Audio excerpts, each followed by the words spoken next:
Every object in a room asks something of your attention. A full room asks constantly. An empty one lets you stop answering. This isn't a style preference. It's what empty space actually does to your brain, and it's a lot more specific than less clutter.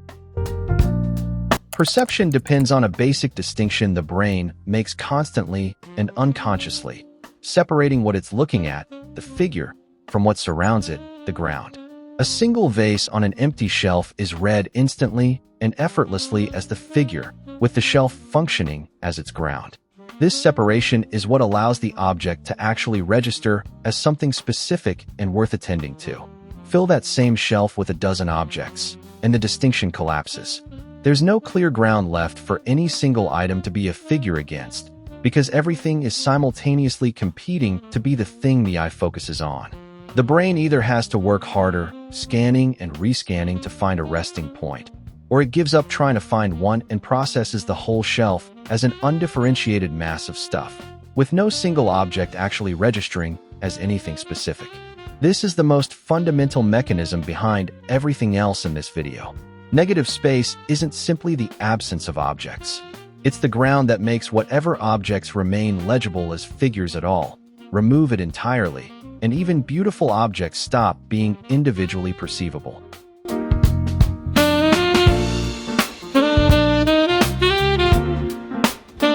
Every object in a visual field requires some amount of processing to identify, categorize, and dismiss as irrelevant to whatever the eyes are currently trying to accomplish. This processing happens fast, usually well below conscious awareness, but it isn't free.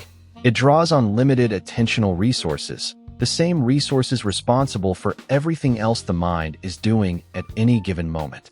A visually dense room, one where every surface holds objects and every wall holds something to look at, keeps this background processing running continuously and never really lets it rest. This produces a specific, measurable kind of fatigue over time, distinct from physical tiredness, sometimes called attentional fatigue in psychological research, the mental depletion that comes specifically from sustained directed attention with no opportunity to recover. This is part of why a cluttered room can feel exhausting to simply exist in, even during activities that require no active task at all, like sitting and reading.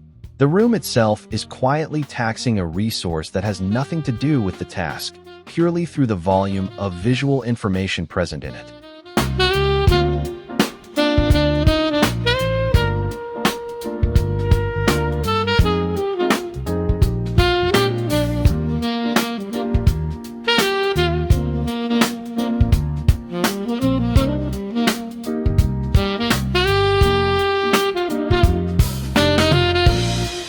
Art galleries have understood this principle for longer than interior design has had a name for it.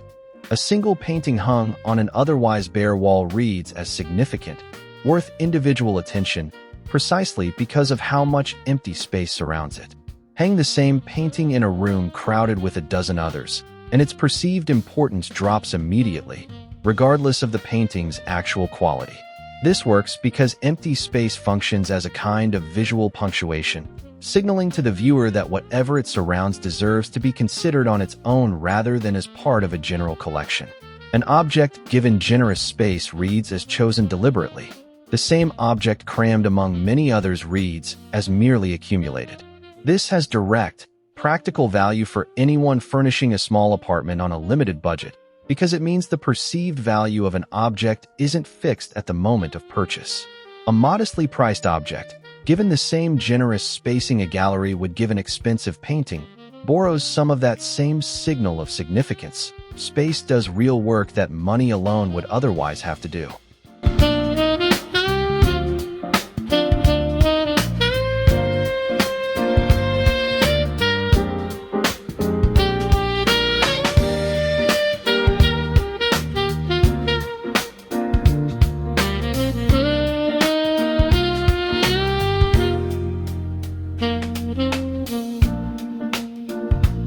It's easy to think of empty space as simply the absence of something, a gap where an object could have gone but didn't. A more useful way to understand it is as an active element in its own right, one that guides the eye's movement through a room the same way a path guides a foot through a garden. The eye doesn't scan a room randomly. It follows lines of least visual resistance, and negative space is what creates those lines. A room with a clear stretch of open floor between the entry and the main seating area draws the eye, and by extension the body, naturally toward that seating without any object needing to point the way. A room with objects scattered without any open path between them forces the eye to work harder, jumping from item to item without a clear route through the space. This reframes negative space from something passive, left over after the real decisions are made, into something actively designed, a deliberate path laid out for attention to travel, which is exactly the kind of consideration that separates a room that feels navigable and calm from one that simply feels crowded.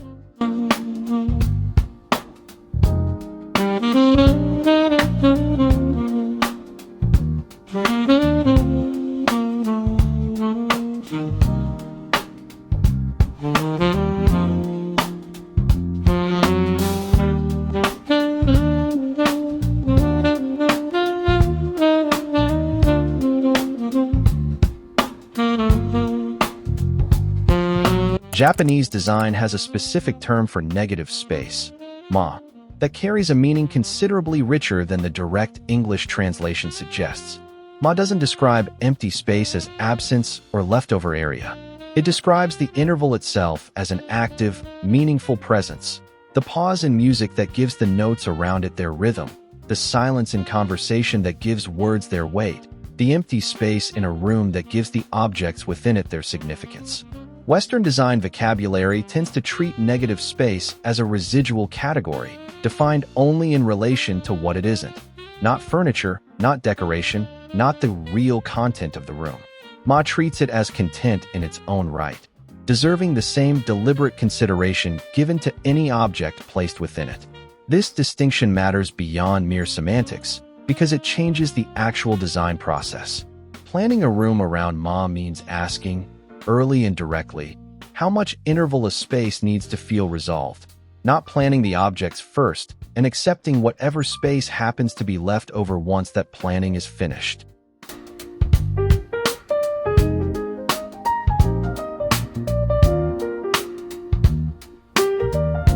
There's a persistent, intuitive assumption that a small room needs to be filled efficiently, that empty floor space in a limited footprint is space being wasted rather than space being used well. This assumption gets the actual perceptual mechanism backwards. A small room filled to capacity reads as small and cramped precisely because there's no negative space available to signal anything beyond the room's literal boundaries.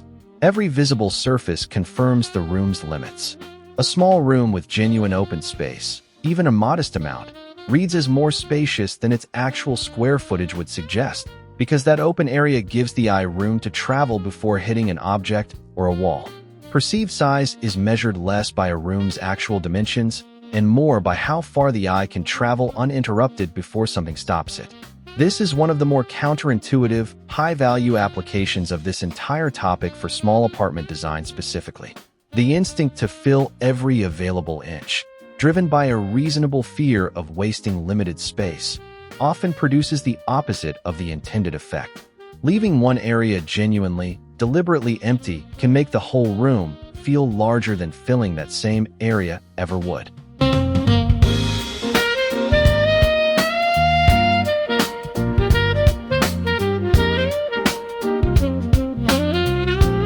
Not every empty area in a room produces the comfortable, resolved feeling this video has been describing, and the distinction matters enormously. Negative space that's been considered, that sits in clear relationship to the objects around it, reads as intentional and calm. An empty area with no clear relationship to anything, a blank stretch of wall that seems to exist only because nothing was ever put there, can read instead as unfinished or neglected, closer to an oversight than a decision. The difference isn't really visible in the space itself. It's visible in everything around it. Negative space that clearly frames something, that clearly creates a path, that clearly gives an object room to be read as significant, registers as considered. Empty space that does none of those things, that simply happens to be empty without contributing anything to the room's composition, registers as absence rather than presence. This is worth naming directly, because it explains why some sparse rooms feel luxuriously calm, while other equally sparse rooms feel simply unfinished. The amount of empty space was never the actual variable. Whether that space was doing active compositional work was.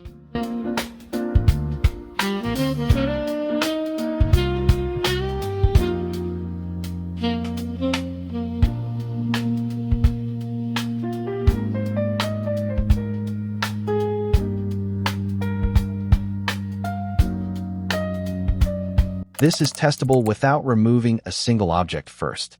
Stand in the doorway of any room and let your eyes travel across it slowly, noting every point where your gaze lands on something and every point where it simply passes over open space before reaching the next object. A room with a healthy amount of negative space will have clear resting points, both on objects and on genuine emptiness between them. A room without enough will have almost nowhere for the eye to land that isn't already occupied. If your gaze never finds open space to travel through, the room likely has more visual density than it needs, regardless of how much you like each individual object in it.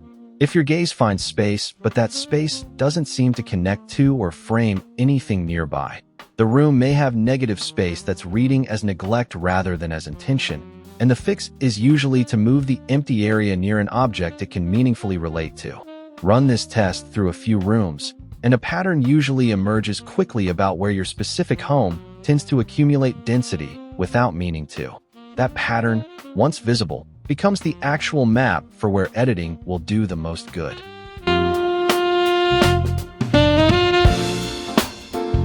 Ground for the figure. Rest for the eyes. A path, not a void. The empty parts of a room were never nothing. They were doing more work than almost anything you actually filled the room with. Subscribe for more design breakdowns.